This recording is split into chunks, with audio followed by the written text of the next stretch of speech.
మొగుల మీద ఏం జరుగుతుంది, అక్కడ మనుషులు ఉండటానికి వాతావరణం మంచిగా ఉందా లేదా అని కనుక్కుంటానికి శాస్త్రవేత్తలు ఎప్పటికప్పుడు కొత్త కొత్త ఇకమతులు కడతనే ఉంటారు. అట్లా ఒకళ్ళని మించి ఒకళ్ళు మీదికి పోయి ఎట్లెట్లుంది ఏం కథ అని అరుచుకొని వస్తుర్రు. అయితే ఈసారి మన దేశం కెంచి ఒకన పోయిండు. మరి ఆయన ఎవళ్ళు, ఎందుకు మన పటాస్ వార్తలకు ఎక్కిండు అనేది మీరే చూడుర్రి. వారేవా గొప్ప ముచ్చటంటే ఇదే. మొత్తానికి 40 ఏండ్ల తర్వాత మొగుల మీదికి మన భారతీయుడు పోయిండు. ఆవు సుభాష్ శుక్లా అనే గీ వ్యోమగామి అమెరికాకెంచి ఫాల్కన్ 9 రాకెట్ వేసుకొని మొగుల మీదికి పోయిండు. అన్నతో పాటు అమెరికా, పోలాండ్ ఇంకా హంగేరీ దేశాలకు చెందిన ఇంకో 3 వ్యోమగాములు కూడా దంటకు పోయిర్రు. అట్లా మొగుల మీదికి చేరేటందుకు 2 రోజులు పడుతుందట.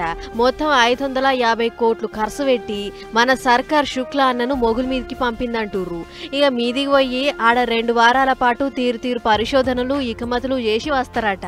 అట్లా బుధవారం నాడు నింగిలోకి పోయిన రాకెట్ ప్రయాణం చూసుకుంటా శాస్త్రవేత్తలు మస్తు మురిసిపోయిర్రు. ఇక అన్నోళ్ళ అమ్మ నాయనలైతే రెప్పగొట్టకుండా చూసిర్రు. కొడుకు గంత దూరం పోతుండు, అది కూడా దేశానికి అక్కడికొచ్చే ముచ్చట్లన్నీ పట్టుకొస్తుండు కాబట్టి సంబరం ఆపుకోలేక కళ్ళపుండి నీళ్లు తీసిర్రు.